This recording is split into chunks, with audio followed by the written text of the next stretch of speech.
Thanks for stopping by, Eat Sunday Supper. And today we're making the Brooklyn style lard bread, also known as prosciutto bread, and the ultimate BLT with it.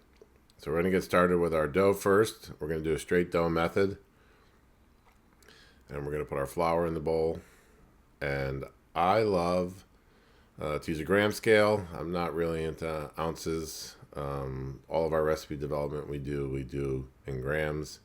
And then we convert it over to ounces for everybody. Now we've got our milk powder we're putting in the bowl. And our diastatic malt. That's going to help the yeast fight through all the rich fat and ferment and rise. Now we're adding our yeast. And I use SAF yeast. I'm not going to bloom it in the warm water or anything because it's going to take a long time to rise because this is such an enriched dough. Sometimes I bloom it in certain recipes and sometimes I don't. And we're going to weigh out our olive oil. We use good quality olive oil. Partana is our house blend. I love those guys. We got to visit them in Sicily this summer at their farm, and what a beautiful operation they have. And then we weighed out our prosciutto, and now we're weighing out our warm water around 85 degrees.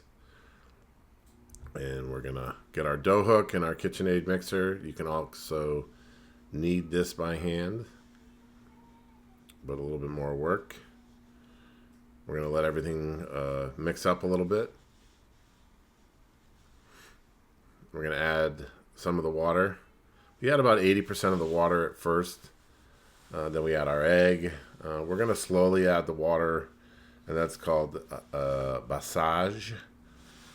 And that's a French term to like kind of just slowly add it. The reason we do it is because we're trying to develop the dough a little bit first. And if the dough's super wet, it's going to have a hard time incorporating all that fat. Now we're adding our fat. Once the dough had started to come together.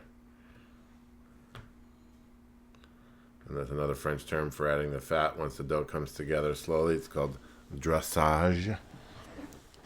Sorry for my French friends and my pronunciation. I speak Italian. And here we go. We're slowly, as the fat is incorporated in the dough, we're adding the water a little bit at a time. We're going to drip it in, let it mix in, let the water take it.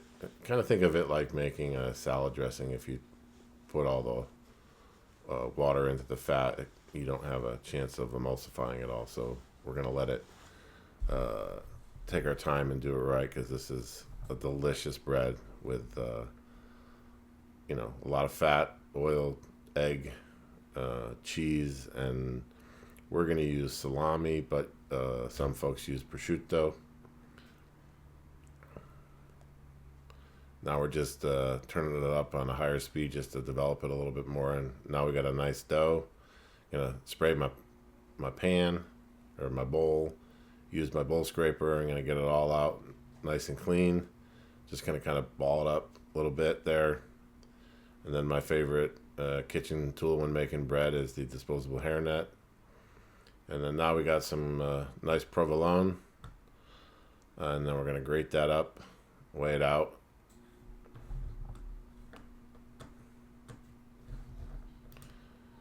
Just get our number that we need.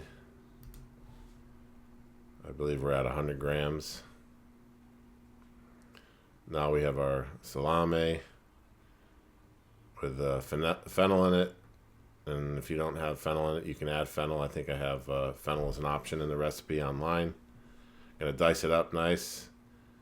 And then after letting the dough rest for a while, if you go to the website and look at the instructions, we did a few stretch and folds. Then you'll see how we are going to fold the cheese and salami into dough right now. So just working on my knife skills, chopping it up.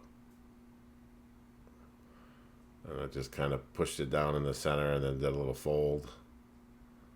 And then turn it over on itself. Then we're going to let it rest for a little while longer.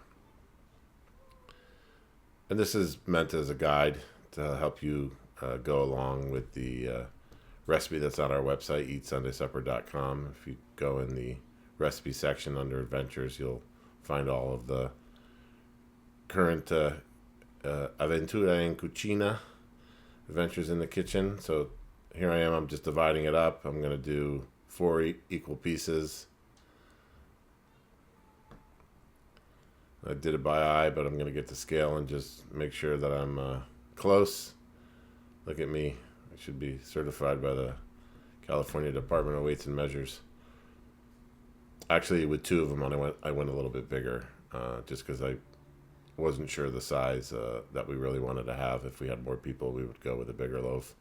If we had less people joining us for the sandwich this year, we go with a smaller one. And this is one of those sandwiches that over the years our friends in the neighborhood and in town have maybe told a tall tale to their spouses and said they had to go pick up something for Thanksgiving dinner, and they shot over here and had a spritz and a slice of the sandwich, and then they ran back to their families and had their Thanksgiving dinners. So this is one of the things in our friend circle that people are always talking about. And this tradition came from John's godfather, and here I am shaping. I did a little pre-shaping, and then we let them rest a little bit, and then we shaped them, put them on our pan. We're going to cover them with a bag.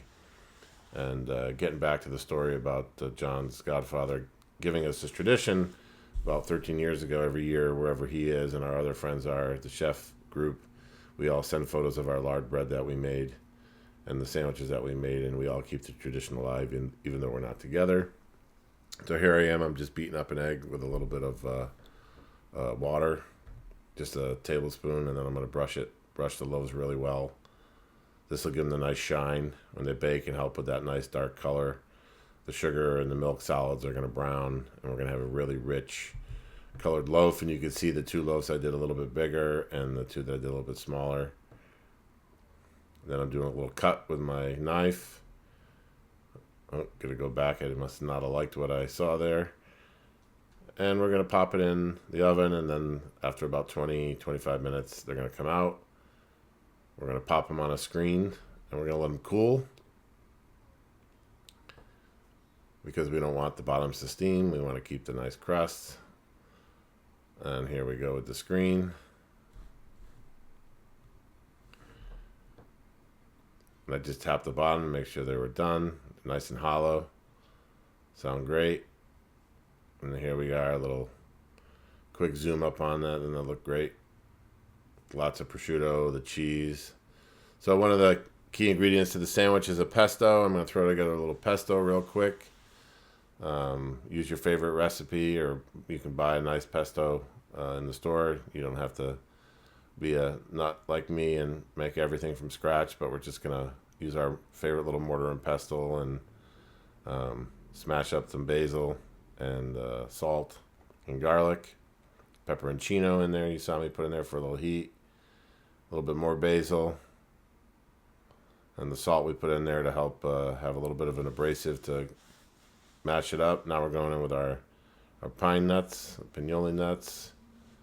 We're just going to smash that in a little bit. Just keep working it.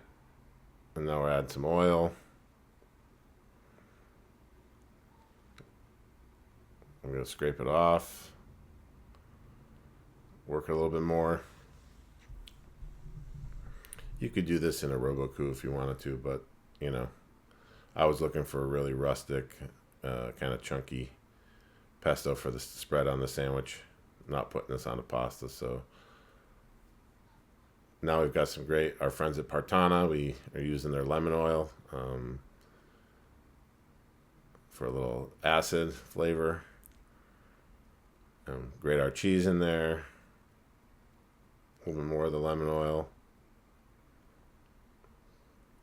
Man, that oil is so good. It's great on just grilled fish with fresh lemon and lemon oil. Oh man, I could go for some right now. So here we are. We've got our pesto, quick and easy. Now we got some cheese. We grated up some more cheese, a little larger grade. And we're going to cut our bread. And we're going to add a little bit more oil on it because who doesn't need a little bit more cholesterol in their life? We're going to put it on our griddle on a medium flame. Let it toast up and get crispy. We're going to find the best type of tomato you can find in whatever season you're making this sandwich. Heirlooms are great, and that might have just been a really nice beefsteak tomato because we did do this in November. And we're letting the bread toast up a little bit. We took it off, and we're going to spread our pesto on there. And then we let the top and bottom get a little bit of heat to crisp up the crust. You know, it's a soft inside and a thin, crisp crust. Exactly what we're looking for on that bread. Now we're going to put our tomatoes. And a great sandwich with fresh tomatoes like this, you got to season them. So we're going to hit them with a little bit of coarse salt, and then a little pepper. Now we got our bacon, crispy bacon. Okay, now we got our greens, our rocket arugula. And I got some lemon oil, or lemon, regular oil, and again, a little bit of seasoning, a little bit of cheese. I didn't salt that because I was putting cheese in it, and the cheese is salty.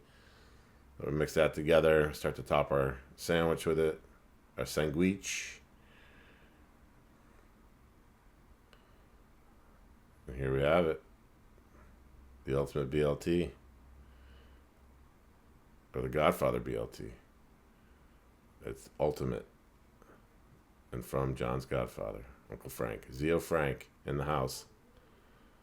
Thanks for stopping by. Eat Sunday supper. Go to our website. Get the full recipe, ingredients, and instructions, and links to all the ingredients that we used.